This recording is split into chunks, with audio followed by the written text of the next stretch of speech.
Welcome back to the Necro Zoo.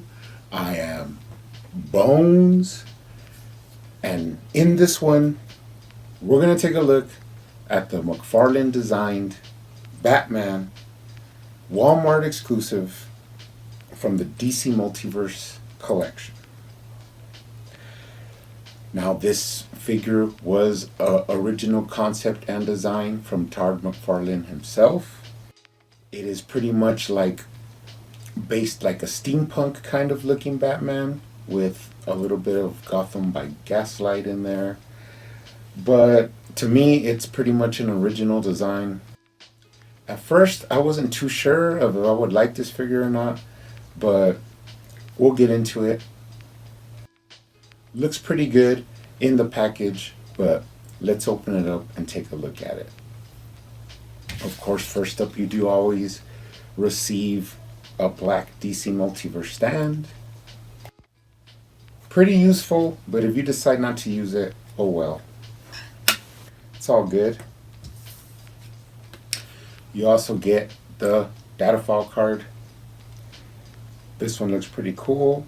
It was interesting to me that the Batman on here has a little bit more tint of blue, and now Target has officially released the pre-orders for the blue version of this figure. I have ordered mine, so if you would like a blue version of this figure, go ahead and get on it. On the back you have some information. Pretty cool. It also tells a story about McFarlane and his history with Batman. Pretty awesome. He does come with a couple accessories, starting off with these two golden blades. Not too much paint, but you could always fix that with a little bit of painting yourself. You could either make the blades silver or make the handles brown. We'll see how it goes. Pretty cool. And he also comes with these like steampunk inspired goggles. Not too big of a fan of I guess it's supposed to, this right side is supposed to be kind of like a telescoping, lens like you see in a lot of steampunk stuff. And I would think that the other side should probably be like a transparent or a translucent plastic.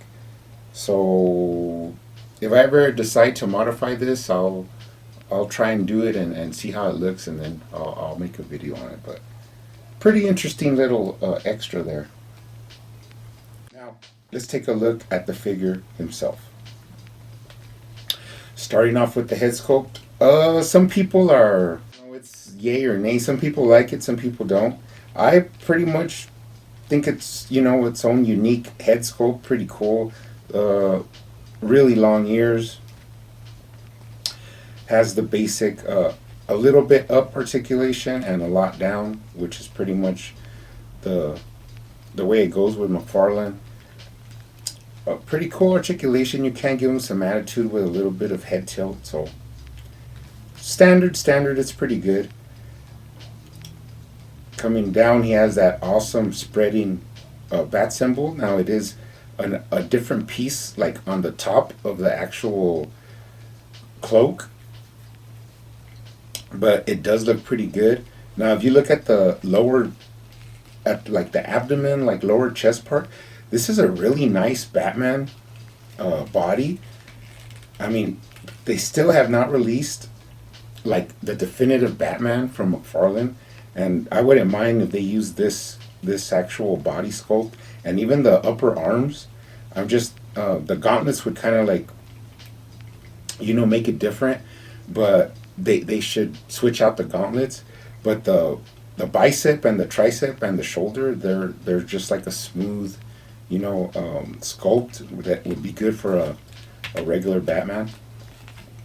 Anyway, I digest.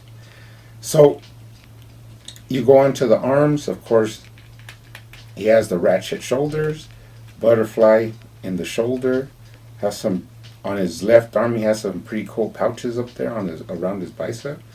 And then coming down to the spikes. Now you got to be careful. These spikes are pretty pointy and sharp. So these are adult collectors. So just be careful. Now, the gauntlet blades on the side, when I pulled them out of the package, they were really, really bent. They look like a cat claw, but I did end up having to dip this in water, and it straightened them right out to where they're like perfectly straight. And the reason I had to dip it in water is because the hot water, because the right shoulder, it got really stiff on me, and I was just scared to break it. So I did dip them in some boiling water, and it loosened it right up. So pretty cool. I mean, that's an old trick that the hot water trick goes way back all the way to DC Universe Classics for me. I've dipped build a figures like Calabac. I've had to dip his arms because they were just really stiff. I think a Gorilla Grodd as well. The build a figure from Gorilla Grodd. One of the arms, the peg that moves, it just would not move. So I had to put it in hot water, and then it like softened it up. So I mean, it's nothing new to put stiff figures in hot water. So I don't know what the big hubbub is about. But going down the gauntlets, of course, you have the McFarlane wrist ball joint, and that gives it some extra articulation up and down as you please. Moving down to the belt, a pretty nice Batman symbol on the belt there that slides into a bunch of more pouches around the side. You got some hidden batarangs in there, and then these like kind of like replicas of the bigger blades, but they're small and they're on his belt. The only thing is that they're a little bit like flimsy and hanging over his thigh, and I guess that's to not restrict the movement.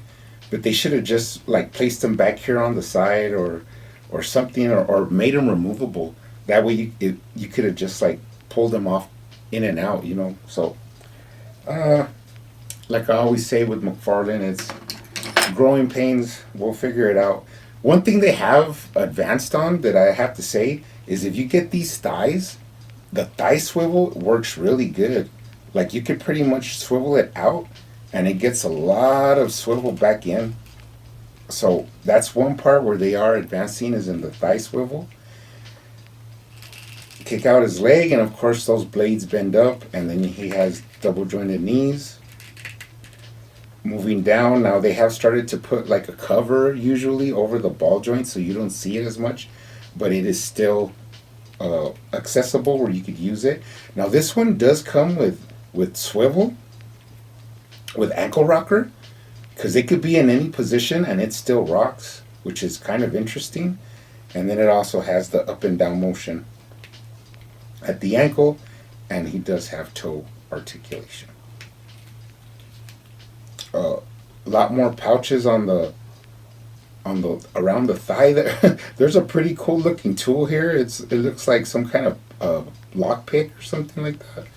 And then he has some grenades in the back.